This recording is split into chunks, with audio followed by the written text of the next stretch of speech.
Please आप हम खड़े होते हैं। अच्छा सर,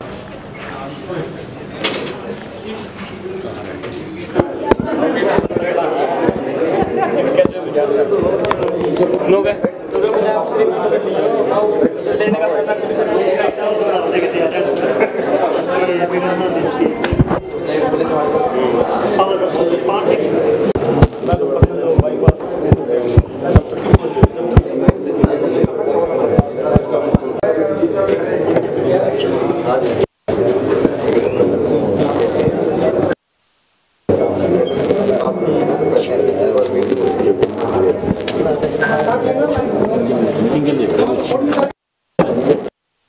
तो क्या लग रहा है कि क्या किस तरीके से जीत कितने मार्जिन से होने? एक तरफा माहौल है आदमपुर में, एक तरफा माहौल है। तो आप किस मुद्दों को लेकर जो है मैदान में जाना है? देखिए हाँ जी, आदमपुर का मान सम्मान का मुद्दा रहेगा। 26 साल के बाद एक बार फिर माननीय मुख्यमंत्री मनोहर खट्टर जी के आशीर्वाद से सरकार में आदमपुर की हिस्सेदारी हो रही है, तो लोगों में बहुत जोश और उत्साह है। तो मुद्दे रहेंगे मान सम्मान के, विकास के। तो भव्य का विजन क्या है? देखिए आपको याद होगा 2019 में भी मैं जो लोकसभा चुनाव हुए थे, मैं पूरे हिंदुस्तान में एकमात्र ऐसा उम्मीदवार था जिसने एक घोषणा पत्र निकाला था अपने निवास क्षेत्र के लिए। उसी तरह मैं बहुत जल्द एक संकल्प आदमपुर को लेकर भी आपके सामने लेकर आऊँगा। आपको लेकर ये कहा जाता है कि विदेशों में ज़्यादा रहते हैं, मतलब यहाँ क्षेत्र में कम रहे हैं, तो उस चीज़ के आरोप के ऊपर क्या जवाब? देखिए मैं आदमपुर का बेटा हूँ, मैं हिंदुस्तान में पला बड़ा हूँ। सिर्फ हायर एजुकेशन के लिए मैं बाहर गया था, पहले LSE फिर ऑक्सफोर्ड हार्वर्ड यूनिवर्सिटी, और जो भी शिक्षा रही है उसका सारा लाभ मैं आदमपुर को दिलाऊंगा। तो कांग्रेस को लेकर क्या कहना? कांग्रेस का भी तो कोई पक्षों के बारे में कुछ नहीं कहना चाहूँगा, सकारात्मक सोच रखता हूँ। लोकतंत्र में सभी का स्वागत है। आइए चुनाव लड़िए हमारे। क्या माहौल है? बहुत अच्छा फील हो रहा है, और इसी उम्र में 29 साल की उम्र में मैंने भी उपचुनाव लड़ा था। इसी प्रकार मेरे पिताजी और मैं नॉमिनेशन फाइल करने गए थे। आज वही यादें ताजा हो गई, वही 29 साल, वही उपचुनाव, और भगवान ने चाहा तो वही विजय होगी जी। तो सर बीजेपी के बड़े देखिए आज आपके घर पहुंचे हैं, पहली बार आए हैं के बाद, तो क्या लग रहा है कि मतलब पूरी तरीके से साथ जो जेजेपी भी अभी पीछे चल रहा था, तो देखिए मैंने कल भी ये बात कही थी कि भाई हम लोग मिलके चुनाव लड़ रहे हैं। ये मन धड़क बातें लोगों की बनाई हुई थी, और जिसका सबूत आज आपको मिल गया। तमाम जेजेपी के और बीजेपी के नेता सब यहाँ बैठे हैं आपके सामने। खास आदमपुर को लेकर क्या घोषणा करवाने की करेंगे, कोशिश की क्या वादा जो है करने जा रहे हैं? देखिए आदमपुर हल्के में विकास 350 करोड़ का पहले ही मैं करवा चुका हूँ, और 530 करोड़ रुपए के काम पाइपलाइन में हैं। उन काम होने के बाद हम कोई नई घोषणाएं करवाएंगे, और उसमें सारे खाड़ भी हैं, बिजली के काम भी हैं, सड़कों के काम भी हैं, और भी काम। 24 साल तक आप विधायक रहे, लेकिन क्या मलाल रहेगा कि कुछ विकास कार्य करवा नहीं पाए, तो अब क्या उस कमी को पूरा करेंगे? नहीं देखिए, काम चौधरी भजनलाल जी इस प्रकार करे, उस प्रकार मैं नहीं करवा पाया, क्योंकि सत्ता के बाहर रहा हूँ हमेशा। यही कारण मेरा, एक कारणों में से कारण ये भी रहा कि मैं सत्ता में जाना चाहता था कि मेरे आदमपुर हल्के में फिर उसी तरीके से विकास की गंगा बहे जैसे चौधरी भजनलाल जी के टाइम पे बहती थी। विपक्षी आरोप लगा रहे हैं कि जिस प्रकार कुलदीप बिश्नोई दिल्ली या विदेशों में रहते थे, उसी प्रकार भव्य बिश्नोई भी विदेश में ही रहेंगे और जनता की, और उसी प्रकार हमें वोट पड़ेंगे। हम लोग आदमपुर के लोग हैं। मेरी कर्म भूमि, मेरी जन्म भूमि दोनों आदमपुर है, और भव्य कर्म भूमि आदमपुर है। हमें किसी सर्टिफिकेट की जरूरत नहीं है। बच्चा किसी का गांव में होता है तो कॉलेज के लिए शहर में पढ़ने आता है, और कोई विदेश पढ़ने जाता है। गांव के बच्चे विदेशों में पढ़ रहे हैं, तो ये कोई बात नहीं है कहने वाली, क्योंकि भव्य के खिलाफ बोलने के लिए कुछ है नहीं। इस बात में कोई दम नहीं है। थोड़ा अविश्वास है, अविश्वास को दोबारा कैसे विश्वास में जी?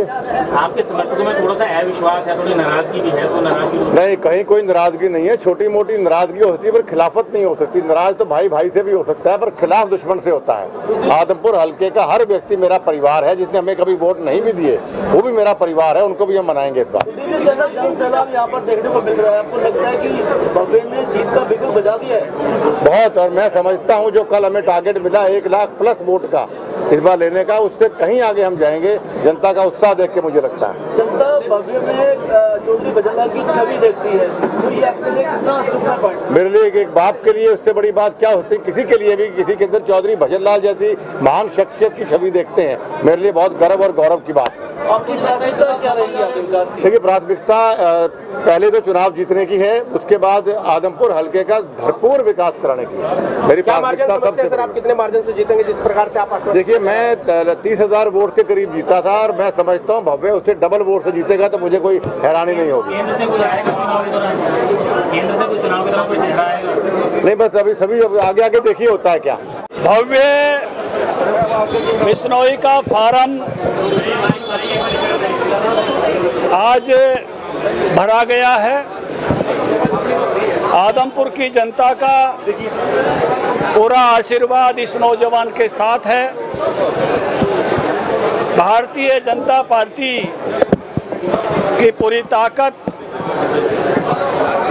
इस चुनाव में भव्य के साथ, क्योंकि जब दो चीज़ें एक साथ इकट्ठी होकर आती हैं, एक मोदी जी की लोकप्रियता है, मनोहर लाल जी हरियाणा सरकार के काम हैं, और बिश्नोई परिवार का भी इस हल्के में एक अपना पुराना प्रभाव है, तो मुझे लगता है कि जैसा भव्य का नाम है उतनी ही भव्य जीत होगी, उतनी शानदार जीत होगी।